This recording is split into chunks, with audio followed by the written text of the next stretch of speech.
예, 음식 만들 때 필요한 것 중에 하나가 바로 간장이죠. 네, 예. 게다가 음식 맛을 좌우하기도 하는데요. 요즘 시중에서 파는 간장을 활용해서 다양한 맛간장을 만드는 게 유행이라고 합니다. 관련된 정보를 정지주 기자가 준비했습니다.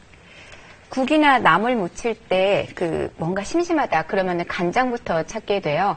그런데 그래도 요만큼 부족하다 이런 느낌 들 때 많단 말이죠. 네. 최근 한 요리사에 맞는 간장이 그래서 화제가 됐습니다. 그 간장만 있으면 요리 초보도 요리 고수의 맛을 낼 수 있다고 해서 마법 간장이라고도 불렸는데요. 오늘 소개할 간장이 이런 마법 같은 힘을 내는 맛간장입니다.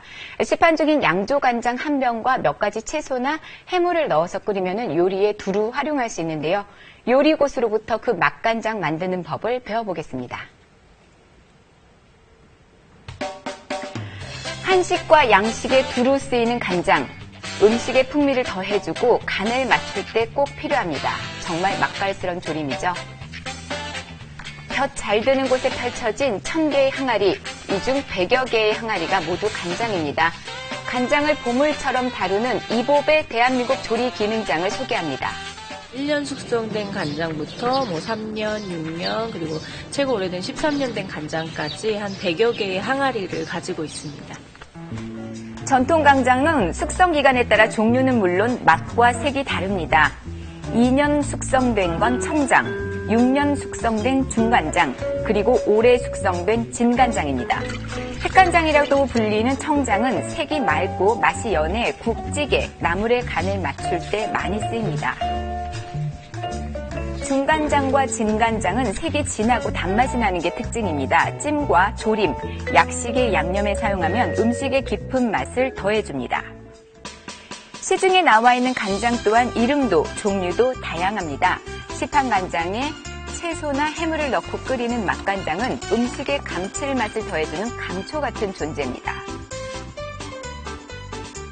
맛간장은 이제 다른 재료를 넣고 졸여서 만드는데 그 재료가 갖고 있는 독특한 맛과 향을 낼 수가 있고, 그래서 다른 조미료를 사용하지 않고서도 맛있게 조리를 할 수가 있습니다. 뿐만 아니라 상대적으로 염도가 낮춰지기 때문에 저염식을 해야 되는 사람들에게 나트륨 섭취를 줄일 수가 있어서 좋습니다. 맛간장 중에서도 나물의 간을 맞출 때 사용하는 채소 맛간장을 직접 만들어 보겠습니다. 냄비에 물과 간장을 3대1 비율로 부어준 다음에 올리고당 1컵, 청주 4큰술을 넣어주세요. 파와 양파, 마늘, 생강, 다시마, 그리고 약간의 후추와 말린 고추를 준비해줍니다. 채소의 수분과 칼륨이 간장의 염도를 낮춰주고요.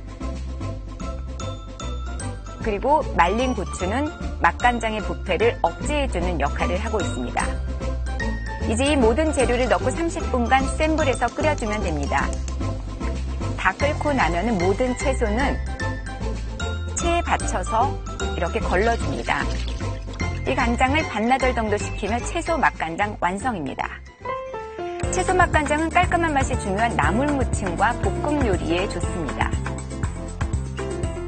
채소 맛간장을 사용하면 요즘 흔히 보는 봄나물로요, 간장만 넣어서 만드는 아주 훌륭한 장아찌를 만들 수 있습니다. 이렇게 만든 봄나물 장아찌는 15일 동안 숙성시키면 좋은데요. 아삭함과 감칠맛이 봄맛이겠죠. 다음은 해물 맛간장입니다. 재료는 채소 맛간장에 들어가는 채소를 준비하고요. 여기에 황태와 멸치, 그리고 마른 새우 한 줌을 더 준비합니다. 만드는 방법은 채소 맛간장과 비슷합니다. 물과 간장, 올리고당, 그리고 청주를 부은 다음에 남은 재료들을 넣어서 30분간 끓여주면 됩니다. 많은 양념이 필요한 육류와 생선 요리에 사용하면 음식의 감칠맛이 상승한다고 하네요. 남은 맛간장은 수분이 증발하지 않도록 유리병에 밀봉하면 되는데요. 맛간장은요, 냉장고에서 한 달 정도 보관하실 수 있습니다. 네, 그렇다면 해물 맛간장을 활용해서 생선 요리를 해볼까요? 먼저 삼치입니다. 적당한 크기로 삼치를 손질한 후 해물 맛간장에 10분 동안 재워줍니다. 맛간장에다가 생선을 재우게 되면 이제 여러 가지 아미노산이나 또 당분들이 분해가 되어졌기 때문에 거기서 나오는 단맛, 또 감칠맛 이런 것들이 같이 우러서 나오고 생선의 맛이 훨씬 더 풍부해진다고 볼 수가 있습니다. 다음은 삼치의 비린내를 잡아주는 향신즙을 만들어 볼 텐데요. 믹서기에 생강과 마늘, 파, 물을 넣고 한꺼번에 갈아줍니다.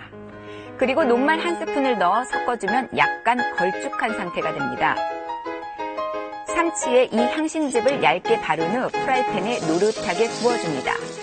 구운 삼치는 잠시 밀어두고요. 이번에는 소스를 만들어 보겠습니다. 물 1컵과 해물 맛간장 3스푼, 그리고 유자청 1스푼, 고추를 썰어서 끓으면은 좀 전에 구워졌던 삼치를 이곳에 넣어줍니다. 이번에 삼치를 넣어볼까요? 자, 삼치에 소스를 계속 발라주면서 소스가 없어질 때까지 졸여줍니다. 해물 맛간장의 감칠맛과 달콤한 유자청이 가미된 삼치 유자 조림이 완성됐습니다. 해물 맛간장은 닭 요리에도 잘 쓸 수 있습니다.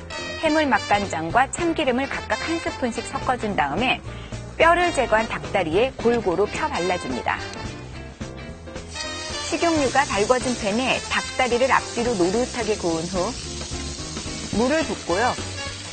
그리고 닭다리 속이 익을 때까지 푹 삶습니다. 그리고 다음 재료만 남기고 물을 버려주는데요. 재료 위에 물과 해물 맛간장, 물엿을 1스푼씩 넣어줍니다.